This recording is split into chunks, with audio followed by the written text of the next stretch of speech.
आईनी हिंदी के एक नए एपिसोड में आपका स्वागत है और इस वीडियो में हम पहले बात करने वाले हैं राफेल फाइटर जेट डील में भारत की तरफ से उठाई गई एक बड़ी मांग के बारे में, जहां पर भारत ने देर से ही सही पर अपनी आवाज को बुलंद करते हुए फ्रांस से ज्यादा तकनीकी नियंत्रण की मांग करी है, ताकि भविष्य में भारतीय हथियारों और सिस्टम को आसानी से राफेल फाइटर जेट्स में जोड़ा जा सके। आइए जानते हैं मामला क्या है। देखिए, भारत ने फ्रांस की कंपनी डसाल्ट एविएशन से राफेल जेट का जो सोर्स कोड है और आईसीडी, या आप ये सोर्स कोड या आईसीडी कह सकते हैं, जिसको हम इंटरफेस कंट्रोल डॉक्यूमेंट भी कहते हैं, उसका एक्सेस मांगा है। अब सोर्स कोड जो होता है किसी विमान के मिशन कंप्यूटर और हथियार सिस्टम का कंट्रोल करने वाला मुख्य सॉफ्टवेयर, आप इसको कह सकते हैं, ये वो होता है। वहीं अगर हम आईसीडी की बात करें यानी इंटरफेस कंट्रोल डॉक्यूमेंट की, तो ये बताता है कि विमान के अंदर अलग अलग सिस्टम आपस में कैसे बात करते हैं या कम्युनिकेट कर सकते हैं। अब आखिरकार यहाँ पर भारत के इसके पीछे की मांग क्या है। देखिए, हम सब डे वन से जानते हैं कि राफेल फाइटर जेट की डील में सोर्स कोड की भूमिका काफी महत्वपूर्ण होने वाली है, क्योंकि ये हमें इंडिपेंडेंस देगी अपने हिसाब से इसको मॉडिफाई करने की। अब यहाँ पर भारत इसको चाहता क्यों है? देखिए, अभी राफेल फाइटर एयरक्राफ्ट में कई सिस्टम ऐसे लगे हैं जिनका कंट्रोल सीधे फ्रांस के हाथों में है, और अगर भारत को इनको पूरा एक्सेस मिल जाता है या भारत को इनका पूरा एक्सेस मिल जाता है, तो फिर भारत अपनी मिसाइलें, जैसे कि अस्त्र मिसाइल हो गई, ब्रह्मोस हो गई या दूसरी कोई मिसाइल हो गई, उसको आसानी से फाइटर जेट में इंटीग्रेट कर सकेगा।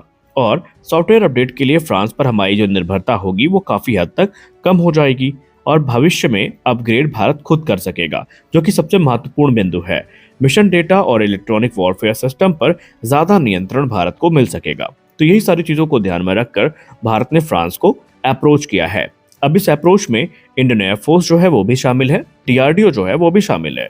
इंडियन एयरफोर्स अपने ऑपरेशनल जरूरतों के कारण ये मांग उठा रही है, तो वहीं डीआरडीओ भारतीय हथियारों और सेंसरों को विकसित कर रहा है, जिन्हें राफेल में भविष्य में जोड़ना होगा। और उसी के मद्देनजर डीआरडीओ ने भी ये जो मांग है वो फ्रांस के समक्ष उठाई है। अब इसका जो तकनीकी महत्व है वो भी काफी ज्यादा है। राफेल में स्पेक्ट्रा इलेक्ट्रॉनिक वॉरफेयर सिस्टम लगे हैं और एसा रेडार जैसे एडवांस सिस्टम लगे हैं। अब अगर भारत को इनके इंटरफेस की पूरी जानकारी मिलती है, तो फिर भविष्य में भारत भारतीय हथियारों का इंटीग्रेशन तेजी से कर पाएगा। भविष्य में एम का और जो अन्य प्रोडक्ट हमारे लिए बनाए जा रहे हैं उनमें भी हमें टेक्निकल अनुभव मिलेगा, और सबसे खास बात तो ये है कि जो आत्मनिर्भरता है उसको ये काफी मजबूत करेगा। लेकिन उससे भी बड़ा सवाल ये है कि क्या फ्रांस हमें इतनी आसानी से ये सब कुछ देगा? तो इसका अभी तो जवाब है, आसानी से तो नहीं मिलने वाला, क्योंकि सोर्स कोड बहुत संवेदनशील टेक्नोलॉजी होती है, और साइबर सुरक्षा और जो इंटेलेक्चुअल प्रॉपर्टी राइट्स का मुद्दा है वो भी यहाँ पर आ जाता है। तो संभव है कि फ्रांस पूरा सोर्स कोड देने की बजाय सीमित एक्सेस या मॉड्यूल आधारित जो अनुमति है ये भारत को दे दे। अब इसका बड़ा असर हमें देखने को मिलेगा। अगर ये डील सफल हो जाती है तो भारत के जो राफेल जेट हैं उन्हें फिर हम अपने स्वदेशी तौर पर अपग्रेड कर पाएंगे, अपने स्वदेशी वर्जन में कन्वर्ट भी कर सकते हैं। और भारत का जो 114 एमआरएफए की डील है या राफेल फाइटर्स की डील है, इसमें बहुत सारा बेनिफिट भी हमें देखने को मिलेगा। और सबसे खास बात यह है कि हर छोटी छोटी चीज़ों के लिए फ्रांस के ऊपर हमारी जो ओवर डिपेंडेंसी है ये कम हो जाएगी। और इस चीज़ की मांग डे वन से उठ रही है। भारत के सीनियर डिफेंस एनालिस्ट हो गए या भारत के रक्षा विशेषज्ञ हो गए, वो यही सलाह दे रहे थे शुरुआत से, डे वन से, कि हमें इसकी मांग फ्रांस से करनी चाहिए, क्योंकि अगर ये चीज़ें सफल हो जाती है और ये बातचीत सफल हो जाती है तो हमें हर छोटी छोटी चीज़ के लिए फ्रांस के ऊपर आश्रित नहीं रहना पड़ेगा, और सही मायने में ये हमारे लिए एक बहुत महत्वपूर्ण कदम हो सकता है। इन फिलहाल अब सबकी नज़र इस समय फ्रांस पर है कि क्या फ्रांस इसकी अनुमति देगा, और यदि देगा तो क्या पूरा हमें राइट मिलेगा या फिर हमें पार्शियल जो राइट्स हैं वो देखने को मिलने वाले हैं। तो भाई, ये नजर डाल देते हैं आज की अगली बड़ी अपडेट में, जो कि SU-57 से संबंधित है। SU-57 विलन वो नाम है जो हमेशा भारत से जोड़कर इस समय देखा जा रहा है। इनफैक्ट एरो इंडिया 2025 के बाद से ही SU-57 को लेकर अलग अलग रिपोर्ट्स आई, कभी रशियन मीडिया के हवाले से, कभी इंडियन मीडिया के हवाले से, तो कभी वेस्टर्न मीडिया ने इस पर कमेंट्री करी। लेकिन सबसे बड़ा सवाल हमारे लिए यही रहा कि आखिरकार हम किसकी बात सुने। क्या हम मीडिया की बात माने जो कि ये दावा कर रही है कि लगभग भारत और रूस के बीच में जो डील है ये फाइनलाइज होने वाली है, या फिर हम उस रिपोर्ट की बात माने जहां पर यह दावा किया गया कि जो अभी SU-57 की डील है ये मिनिस्ट्री ऑफ डिफेंस के पास पहुंच चुकी है, जहां पर कभी भी इसको लेकर मुहर लग सकती है। खैर, हमारे इन सभी प्रश्नों का उत्तर जो है वो खुद डिफेंस सेक्रेटरी ने हमें दे दिया है। आइए जानते हैं पूरा मामला क्या है।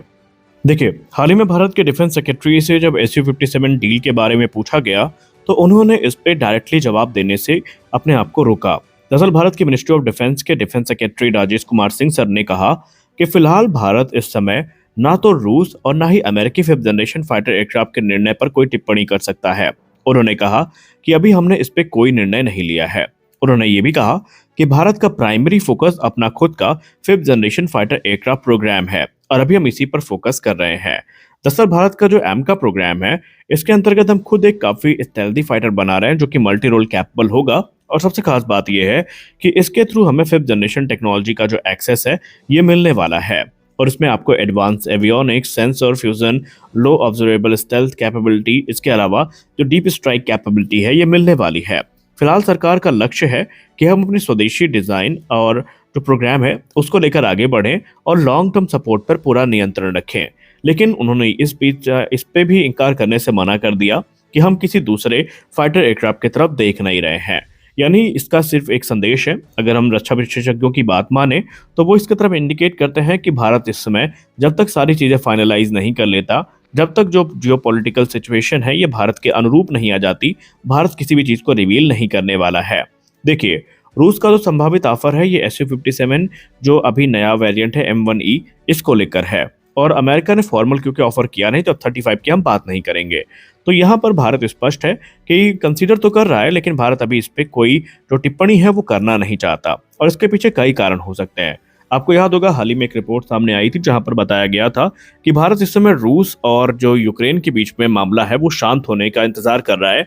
जैसे ही मामला कुछ शांत होता है भारत उस पर कदम उठाएगा, क्योंकि आपको पता ही है कि इस समय अमेरिका की हरकतें कैसी हैं और भारत के ऊपर काटसा सैंक्शन की जो तलवार है वो लटक रही है। ऐसे में अगर हम किसी बड़े डिफेंस डील की तरफ जाते हैं तो फिर हमें इसका जो खामियाजा है वो भुगतना पड़ सकता है।